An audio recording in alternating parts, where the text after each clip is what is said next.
کیا اذان سے پہلے بلند آواز میں درود پڑھنا بدعت ہے؟ وہ بھی مانتے ہیں کہ یہ ہمیشہ نہیں تھا، ہم نے ابھی کیا ہے، بدعت تو مانتے ہیں، لیکن وہ علامت رکھنا چاہتے ہیں، جیسے کہ آپ کہتے ہیں لا حول ولا قوت الا باللہ سے شیطان بھاگ جائے، لہذا وہ چاہتے ہیں دوسرے لوگ بھاگیں یہاں سے، یہاں نہ آئے مسجد میں، خواہ یہاں آ کر ہماری چودراہٹوں میں خلل ڈالیں گے، یہ مسجد فلاں حنفیہ غوثیہ فلاں ہے لکھا موٹا سا ہو تو وہاں بھی ویسے بھاگ جائے گا، وہاں سے پاس نہیں آئے گا۔ تو یہ در حقیقت وہ شیطانوں کو بھگانے کے لیے اور اپنے چودراہٹوں کو مستحکم کرنے کے لیے انہوں نے شاعر بنا رکھے۔ اس کا علاج کیا ہے؟ فتویٰ میں دے دوں گا، کیا فائدہ ہو جائے گا؟ کچھ بھی نہیں ہوگا۔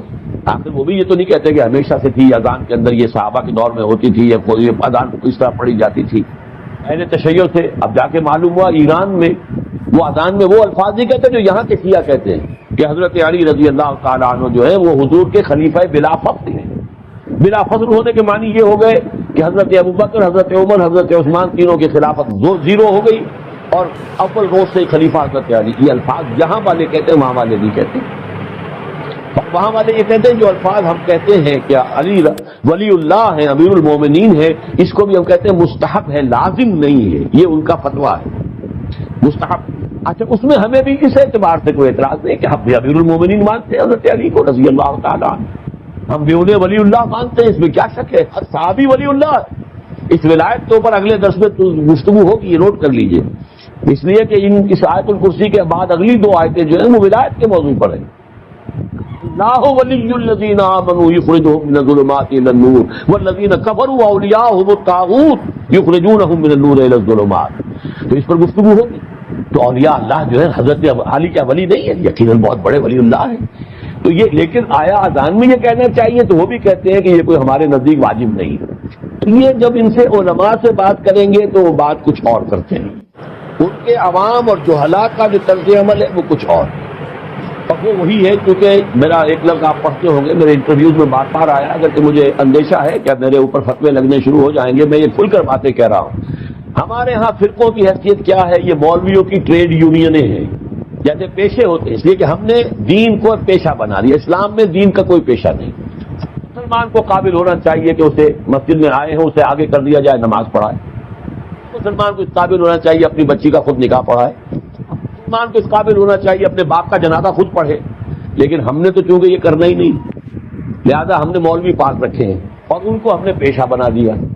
جب پیشہ ہو گیا تو پیشہ ورانہ چشمت، یہ تو ہے پروفیشنل جیلسی۔ کاروبار میں تو پھر رقابتیں ہوں گی، وہ رقابتیں ہیں۔ اب ہر ایک نے اپنا ٹریڈ یونین کا ٹریڈ نشان بنا رکھا، ٹریڈ مارک، ہم فلاں ہیں، ہم فلاں ہیں، ہم فلاں ہیں۔ یہ سارے دھندے جو ہیں ان کی جڑ کٹے گی کس سے؟ عربی سیکھو، پڑھے لکھے لوگ اسے لازم کریں اپنے اوپر کہ خود عربی سیکھیں، دین کا کم سے کم اتنا علم حاصل کر لیں۔ پڑھا لکھا آدمی اس قابل ہونا چاہیے کہ نماز پڑھائے، کیوں نہ؟ تاکہ یہ جو ہمارے یہاں ایک سول سروس بن گئی ہے اس کو یہ ہوگا اس کا اصل حل۔ اور فتویٰ میں لگا دوں کہ یہ جائز ہے یا ناجائز ہے یا بدعت ہے یا سنت، اس سے کچھ حاصل نہیں ہوگا۔ الحمدللہ وکفا والصلاة والسلام علی عباده الذین اصطفى خصوصاً علی افضلهم وخاتم النبیین محمد الامین وعلی آلہ وصحبہ اجمعین، اما بعد فاعوذ باللہ من الشیطان الرجیم، بسم اللہ الرحمن الرحیم، قل هو اللہ احد اللہ الصمد لم یلد ولم یولد ولم یکن له کفوا احد، صدق اللہ العظیم۔ رب اشرح لی صدری ویسر لی امری واحلل عقدۃ من لسانی یفقہوا قولی۔ اللہم ربنا الہمنا رشدنا واعذنا من شرور انفسنا، اللہم ارنا الحق حقا وارزقنا اتباعہ وارنا الباطل باطلا وارزقنا اجتنابہ۔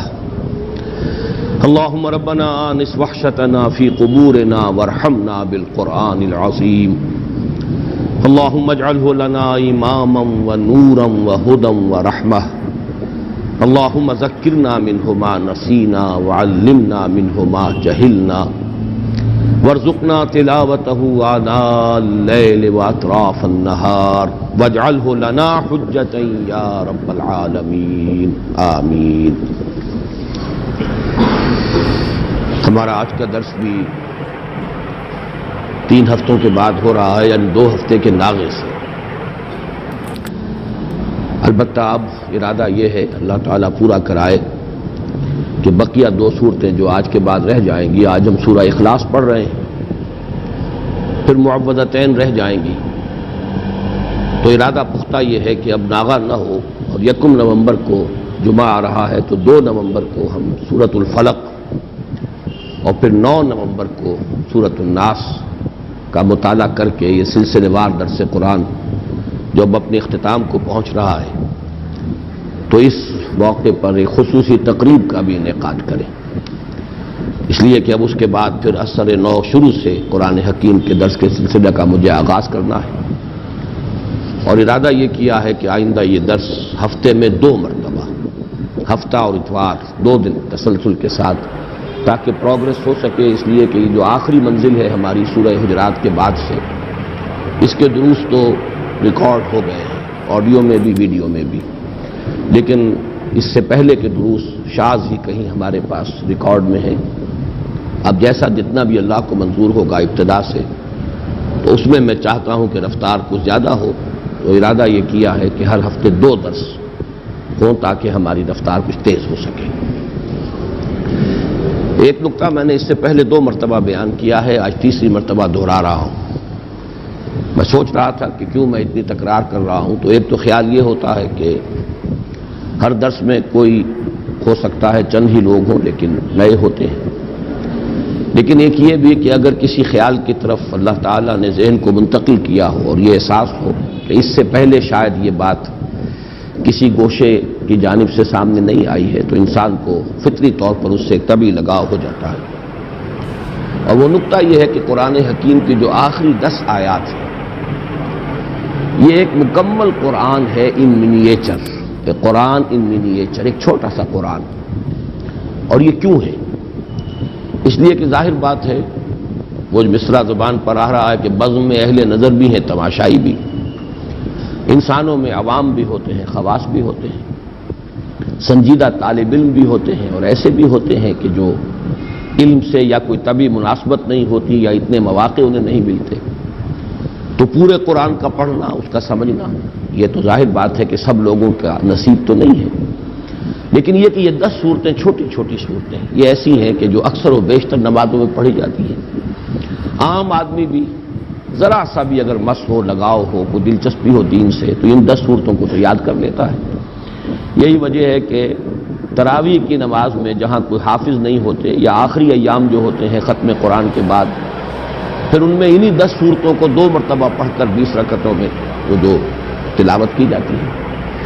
تو ان میں نے غور کیا تو نظر آیا کہ ایک تو دین کے جو تمام بنیادی تصورات ہیں وہ سب جمع ہوئے، یہاں تک کہ جو بڑی اہم اصطلاحات ہیں، دین کا بنیادی مفہوم کیا ہے، دین کا اصطلاحی مفہوم کیا ہے، دین کی نسبت اصلاً کس کی طرف ہے، مجازی نسبت کس کی طرف ہے، یہ سارے معاملات، رب کا مفہوم، ربوبیت کے تقاضے، یہ تمام عبادت جو گردان ہوئی ہے، قل یا ایھا الکافرون لا اعبد ما تعبدون ولا انتم عابدون ما اعبد ولا انا عابد ما عبدتم ولا انتم عابدون ما اعبد۔ اب آپ دیکھیے کہ وہ بنیادی اصطلاح ہے اور اس کو کس طریقے سے تکرار کے ساتھ سامنے لایا گیا ہے۔ صلاۃ، یہ بھی اس کے اندر، فویل للمصلین الذین هم عن صلاتهم ساہون، سورۃ الکوثر میں فصل لربک وانحر ان شانئک هو الابتر۔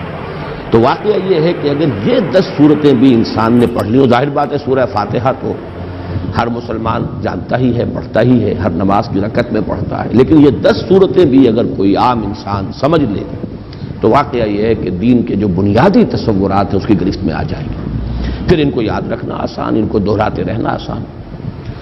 دوسرا اسی کا ذیلی نقطہ یہ ہے کہ اس میں ایک عجیب ترتیب مجھے محسوس ہوئی کہ پہلی 7 صورتوں کا تعلق در حقیقت سیرت النبی سے ہے، اور آخری 3 جن میں سے پہلی آج ہم پڑھ رہے ہیں، یہ دین کی بنیادی تعلیم جو ہے توحید، عام طور پر سمجھا جاتا ہے کہ صرف سورہ اخلاص توحید کی صورت ہے، اصل میں معوذتین بھی توحید ہی کی صورتیں ہیں، یہ میں بعد میں بیان کروں گا، اس لیے کہ در حقیقت سورہ اخلاص کی جو دوسری آیت ہے اللہ الصمد، اللہ ہی وہ ذات ہے جس کی پناہ طلب کی جا سکتی ہے، جس کی طرف رجوع کیا جا سکتا ہے، جس کی پشت پناہی جو ہے چاہی جا سکتی ہے، یہ پناہ میں آنا، پشت پناہی طلب کرنا، یہی تو معوذتین کا مضمون ہے۔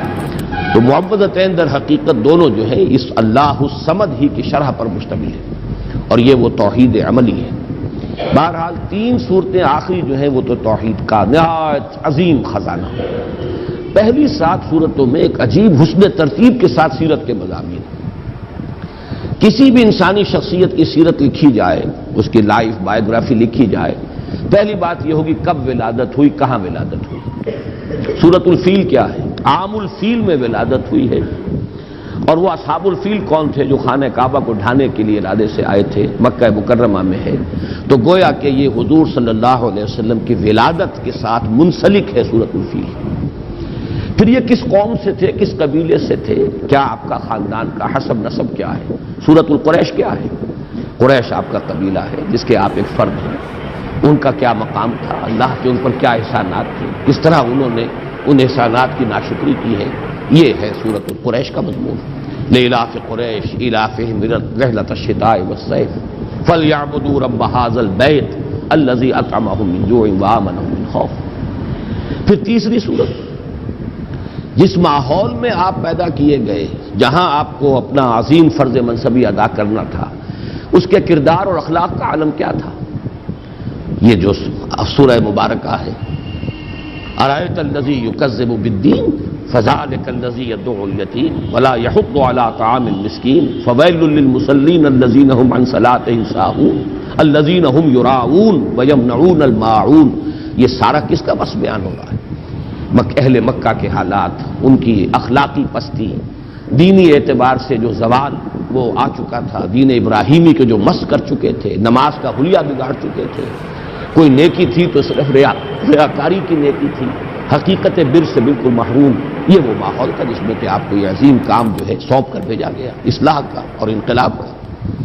پھر آپ کا ذاتی مقام و مرتبہ کیا ہے؟ انا اعطیناک الکوثر فصل لربک وانحر۔ اسی میں یہ کہ مخالفت ہوگی، لیکن آپ کے مخالفین خائب و خاسر ہوں گے، ناکام ہوں گے۔ ان نشانیک هو الابتر۔ قل یا ایھا الکافرون کیا ہے؟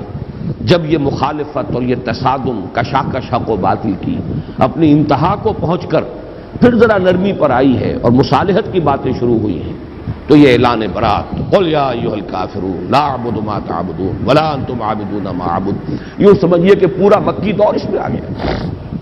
اور آخری 2 صورتیں یہ انجام ہے، جیسا کہ میں عرض کر چکا ہوں، یہ ایک آیت کو 2 حصوں میں تقسیم کر دیجئے، جو سورہ بنی اسرائیل کی آیت ہے، قل جاء الحق وزهق الباطل اذا جاء نصر اللہ والفتح ورأیت الناس يدخلون فی دین اللہ افواجا۔ اس میں حضور صلی اللہ علیہ وسلم کی حیات طیبہ کے آخری دور کا نشان ہے، اور یہ کہ جو آپ کے سب سے کٹر دشمن تھے، سب سے زیادہ معاند ابو لہب اور اس کی بیوی، عورتوں میں سر فہرست ام جمیل، اور مردوں میں سب سے زیادہ یوں جس کے لیے میں نے وہ بڑے ثقیل الفاظ بھی آپ کو سنائے تھے، جو کہ یوں سمجھیے کہ نکما ترین انسان جو ہو سکتا ہے، پست ترین اخلاق کا اور سخت ترین مخالف اور قریب ترین عزیز، یہ سارے ترین جمع کیجئے تو وہ ایک شخص بنتا ہے ابو لہب، لیکن اس کے ہاتھ ٹوٹ گئے، وہ برباد ہو گیا، وہ تباہ ہو گیا۔ یہ در حقیقت ان چاروں کو جمع کیا جائے، یہ جو دونوں میں نے آپ کو صورتیں بیان کی ہیں، تو یہ ہے در حقیقت نبی اکرم صلی اللہ علیہ وسلم کے مشن کا وہ آخری وقت کہ آپ کا وہ مشن مکمل ہو۔ تو یہ 7 صورتیں در حقیقت حضور صلی اللہ علیہ وسلم کی سیرت کے ساتھ متعلق ہے۔ باقی جو علم کے موتی ہیں، معرفت کے اعلیٰ علمی مضامین جو ہیں وہ ان سے قطع نظر، وہ تو جو بھی ہے ہمارے ان دروس میں بیان ہو گئے ہیں۔ پھر آخری 3 صورتیں جو ہیں یہ ہے در حقیقت دین کی اصل تعلیم، لب لباب، دین توحید ہے اسلام۔ توحید 4 آیات میں سورہ اخلاص کے، اور پھر توحید ہی کا ایک عکس ہے، اور یہ توحید کیا ہے؟ توحید فی التعوذ، تعوذ پناہ صرف ایک کی طلب کی جائے، جیسے آپ کو معلوم ہے کہ توحید ہی کا تقاضا ہے توکل، توحید فی التوکل، بھروسہ سوائے اس کے اور کسی پر نہ ہو، اللہ تتخذوا من دونی وکیلا۔ اسی طرح یہ توحید تعوذ میں کس سے پناہ طلب کرو گے؟ استعاذہ، کون تمہیں پناہ دینے کی قدرت رکھتا ہے؟ قل اعوذ برب الفلق قل اعوذ برب الناس۔ تو یہ چند نکات ہیں کہ جن کی طرح ذہن منتقل ہوا اور میں نے چاہا کہ آج پھر آپ کے سامنے بیان کروں۔ ایک دوسرا اہم مضمون جو میں بیان کرتا چلا آ رہا ہوں وہ یہ ہے کہ ان 10 صورتوں کے اندر ترتیب یہ ہے کہ پہلی 4 صورتیں تو نمایاں طور پر جوڑوں کی شکل میں، سورۃ الفیل، سورۃ القریش، وہ سمجھیے ایک ہی مضمون ہے، ایک ہی تصویر کے دو رخ ہیں۔ پھر اسی طریقے سے اس سے اگلی صورت جو ہے وہ ارایت الذی یکذب بالدین، سورہ معون اور سورہ کوثر، یہ بھی ایک ہی تصویر کے دو رخ ہیں۔ ایک کردار وہ ہے جن سے ثابتہ ہے محمد الرسول اللہ صلی اللہ علیہ وسلم کو، ایک مقام اور مرتبہ ہے محمد الرسول اللہ کا، یہ بھی ایک ہی مضمون ہے، جوڑا ہے۔ البتہ پھر سورہ کافرون ایک منفرد مزاج کی صورت ہے۔ اگلی 2 صورتیں نمایاں طور پر جوڑے کی شکل میں ہیں، جاء الحق و زهق الباطل، یہ در حقیقت ایک ہی تصویر کے دو رخ ہیں۔ حق آ گیا، حق کو غلبہ ہو گیا، اللہ کی مدد آ گئی، اللہ کی نصرت آ گئی، اور لوگوں کو دیکھا کہ وہ فوج در فوج داخل ہو رہے ہیں اللہ کے دین، اور اسی بات کو تبت یدا ابی لہب وتب، انجام جو ہے حق آیا ہے تو باطل گیا ہے، روشنی آئی ہے تو ظاہر بات ہے کہ اندھیرا بھاگ گیا ہے، وہ ہے تبت یدا ابی لہب۔ تو یہ دونوں صورتیں ایک جوڑے کی شکل میں ہیں، لیکن سورہ کافرون یہاں منفرد مزاج کی حامل ہے۔ اسی طرح سورہ اخلاص یہ انتہائی منفرد ہے، یہ تو گویا کہ توحید کے مضمون پر مشتمل ہونے کے اعتبار سے بھی گویا کہ تقاضا بھی یہ تھا کہ یہ منفرد ہی ہو، اس کا جوڑا کوئی نہ ہو۔ اسے بھی آپ کو معلوم ہے سورہ یاسین، یہ جب ہم وہ حصہ پڑھ رہے تھے قرآن مجید کا تو میں نے بیان کیا تھا اس کا کوئی جوڑا نہیں، وہ قلب کے مانند ہے۔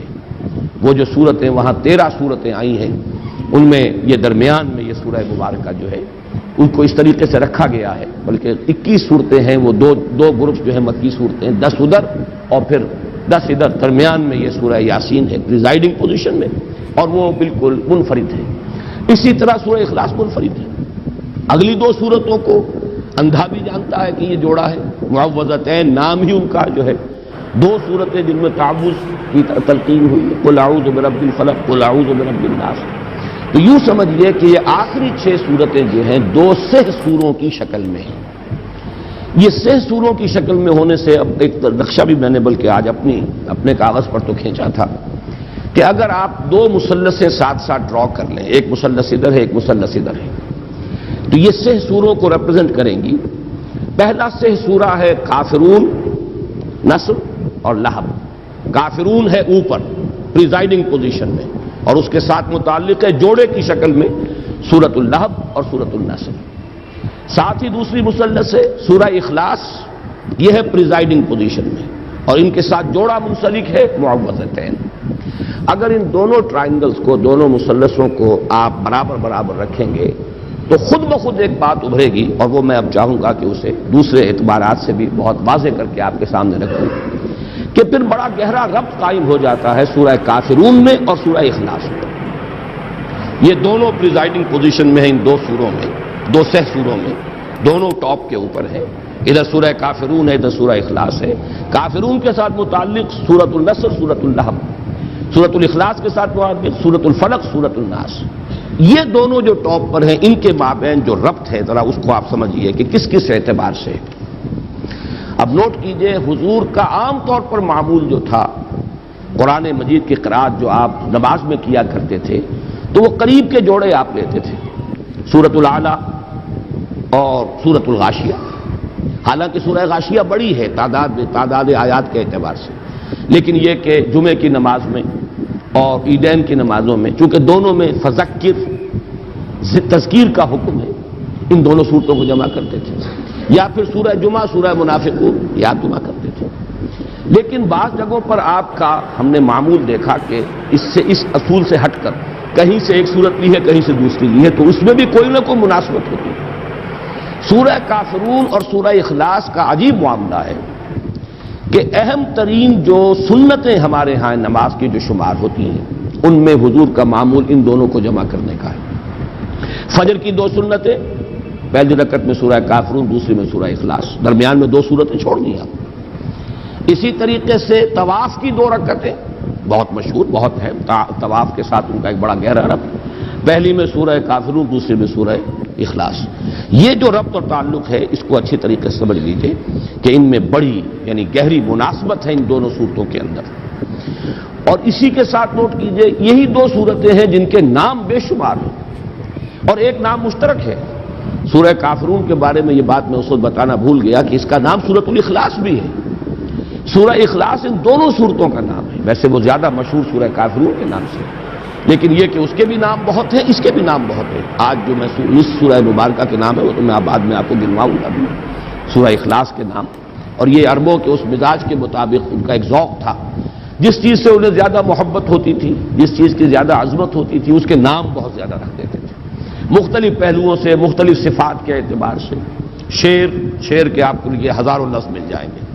اب شیر کی ہر ادا کے اعتبار سے اس کا ایک علیحدہ نام ہو جائے گا. تلوار کے لیے، گھوڑے کے لیے بے شمار ان کے نام ہوں. اسی طرح جن صورتوں سے خصوصی محبت تھی صحابہ کرام کو، تو ان صورتوں کے انہیں نام رکھے ایک سے بہت زیادہ. ان دونوں صورتوں کا یہ بھی وصف مشترک ہے.